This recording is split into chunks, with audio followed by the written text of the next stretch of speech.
Hey guys and welcome. A couple of new Halo Infinite multiplayer modes have been leaked and are set to be coming potentially as limited time modes or permanent modes at the start of Season 2. Now, I'd be very surprised if they waited until Season 2 to bring us these new game modes, but unfortunately we never really know with the current state of Halo Infinite. I just wanted to give you guys a brief overview of some of the things that are coming to Halo Infinite in the very near future, whether this is the next couple of months or at the start of Season 2, and just something that you can essentially look forward to, along with just reflecting on the current state of Halo Infinite and what I want to see happen. This game, to be honest, is in an awful place right now. As Cortana says in the Halo Infinite campaign, Halo Infinite has so much potential, but it's being ruined by the lack of updates and transparency from 343. But today, we're going to discuss it all in this video. Make sure you guys leave a like down below, it'd be much appreciated. Subscribe if you are brand new to the channel for complete transparency on everything. This is an open channel for the community to vent their thoughts, to have their theories and opinions in the comments down below, no matter how crazy they might be.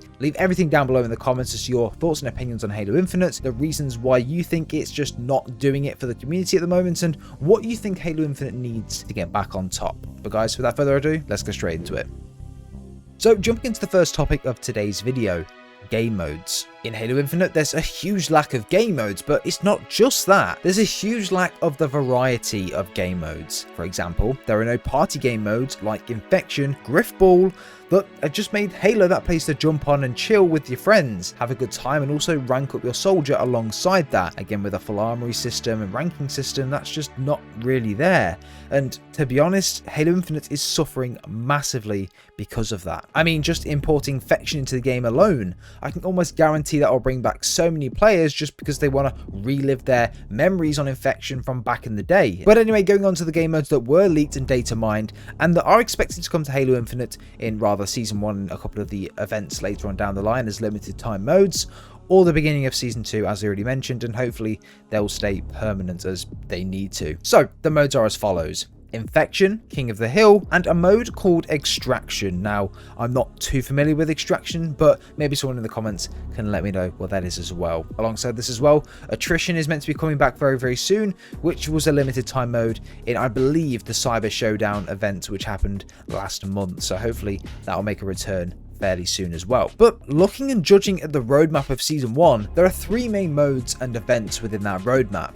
You have Temrai, which is meant to come back 6 times, which is very repetitive, by the way, and to be honest, the motivation of getting that armor just isn't there for me, because I can buy the exact same armor or equivalent, just a different color, in the store the second that event goes live. So if I really wanted the armor that bad, why would I spend 20 hours grinding for the battle pass when I can just spend a bit of money and get it in the store? There's no real motivation to do that, so I'm just not really gelling with that. On screen right now, I'm going to show you guys the list of the events that are happening from January the 18th all the way up until the very last event, which is on April the 25th. Now, one of the things that you can see here is that Temrai is reused 3 times towards the end of this thing. Now, essentially we have 4 Temrai modes coming all together. This is crazy to me, how we have one single event returning 6 times, all posing the same armor piece or a slightly modified version of that armor piece. Who is going to look at this for the 6th time and think that I'm going to jump back on and get this? This is the biggest problem with Halo Infinite and their event schedule.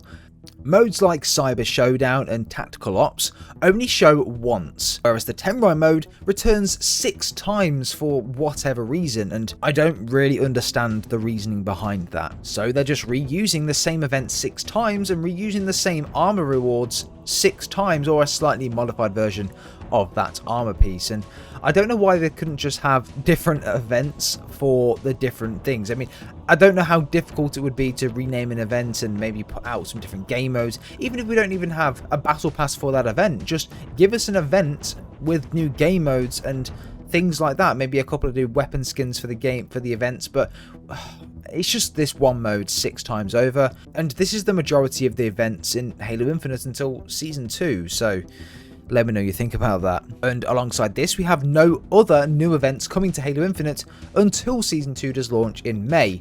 Just let that sink in for a moment there. Until May this year, we have no new multiplayer events that we've not already seen before. And the one that we do see happens 6 times over, not to mention any campaign content. If you believe that we're getting content this year for campaign, you can keep dreaming right now.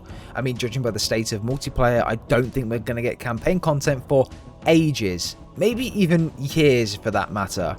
It's so sad to think like that, but if 343 don't get their act together soon, Halo's free pass of being the best FPS game this year will go down the drain, and it's slowly getting there already. Take this into perspective, right? Call of Duty Vanguard and Battlefield 2042 were predicted to be the best 2 FPS games of 2022, with Infinite not even getting a look in and being completely overlooked in that category. Come the launch of both of them, Battlefield 2042 was a complete flop. And don't even get me started on Call of Duty Vanguard. Halo had its chance, a once-in-a-lifetime chance. Infinite should have taken this opportunity and ran with it, pumped out content like hell for the first year, keep player counts high, soaring into 2023 where Call of Duty and Battlefield will try to redeem themselves. But because Halo is so high in numbers and is so loved by the community that it's built, it's harder to pull people away from that, meaning the overall player attention for Halo Infinite would have been way higher going into 2023. However, the situation we find ourselves in right now is that the game launched and relies heavily on the base gameplay to carry it until March, but then they decide to delay Season 2 from March further, and now it's in May.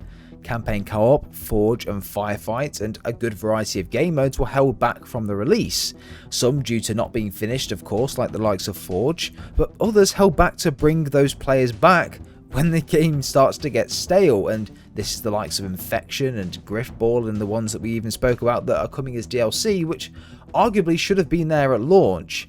And not to mention they're not actually in the game permanently, they're most likely only going to be limited time modes. The perfect example of that is Attrition. The mode came into Halo Infinite and everyone loved it. It was a breath of fresh air to play a game mode that no one's actually played before in Halo, and Attrition was a very good one. But then it was taken away from us when the event stopped, which, yeah, a lot of the community is still a bit confused about today, but modes like Infection, Griffball, King of the Hill, Multi-Team, which was an absolute go-to back in the day, absolute staples in the franchise, not in the game at launch or even in any of the events. Launching a game like Halo without a ranking system, having 4 multiplayer maps carry the game for 6 months, not including BTB. This game has suffered from the plague that is the live service, like so many other modern games have in the past 3 to 4 years. Now, taking a step back and looking at the broader picture here, I can understand why this game doesn't have so many features in it. The development of the game was not anything to be desired. It was horrendous and horrific, as some people would have stated. The game was already delayed an entire year after it was first showcased due to the obvious issues with development, and just the graphics and the way it was polished just was not up to standards of Halo. But I don't know if it's just me, but I would have been absolutely fine with delaying this game for another year. If that would have meant things like Forge would have been there at launch, potentially game modes like Firefight, co-op campaign, probably a heap of other maps and content as well, a working theatre mode and custom games, and just much more. I honestly would have waited another year for this game if it meant more content at launch, and even more content during the seasonal events or just seasons in general. The game would have lasted much longer in terms of player attention than it is right now. Season 1 of a game is the most important season. It's the one that gives you the appetite to want to play more and look forward to the next season. Right now, Halo Infinite is definitely starving us of content, and it's making us look forward to Season 2 and hoping that it will come sooner rather than later, but that's not the way to do things, and that's not what I really meant. But Halo Infinite is damaging itself the longer and longer it goes without any content, and it really hurts to see it. If anyone from 343 watches or comes across my videos, please address this in a statement of some sort. Talk about the struggles, let us know what's going on behind the scenes, give us information on why things are taking so long and what it is exactly that needs fine tuning. A bit more transparency is all we ask for, and blunt statements like we're fine tuning things and things are taking longer than expected is all fine, and yes, that is communicating to us, but the Halo community is like no other.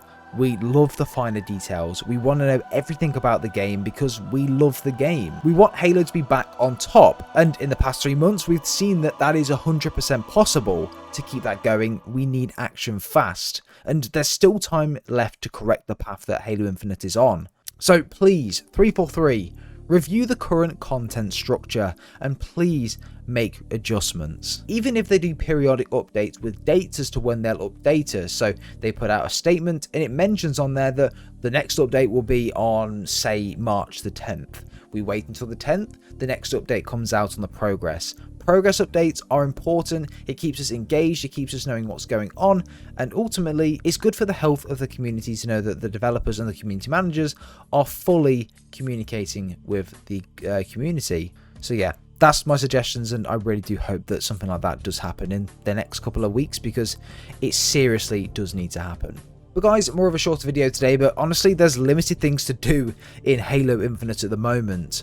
I've done lore videos on everything in the game, I've picked the whole campaign apart completely, and there's just nothing else that I can really cover in Halo Infinite. So what I'm going to try and do is expand into the broader Halo universe, maybe update and give some context to a couple of the new members of Halo, the universe, and try and bring them up to speed with what's going on and what happened in the past as well, because the past is as important as the present in Halo, as we all know. So guys, we have a really cool video coming in the next couple of days. It's really exciting, so make sure you guys do stick around for that. And if you want to see that, then make sure you subscribe to the channel, ring the notification bell as well to be notified when that video does go live. Leave a like if you agree with any of the points that I made in this video as well. I think it's important to bring visibility to this, and if everyone could form together as a community, not giving hate speeches or anything like that in the comments, but constructive criticism to 343 and feedback is the way forward. We're all not in the best place in terms of the feeling of Halo Infinite, but that's not going to get any better with shouting or giving hate towards the developers. They're only doing their job, and the community manager as well. So make sure you give constructive criticism, make sure you give good feedback or feedback to them on how they can improve, and yeah, they'll be more inclined to listen if that's the case. But guys, as I said, let me know down below what you do think of the situation. Hopefully in the next couple of weeks we get something new. But guys, subscribe for more content coming, of course. Have a good rest of your day, speak soon, and take care everyone.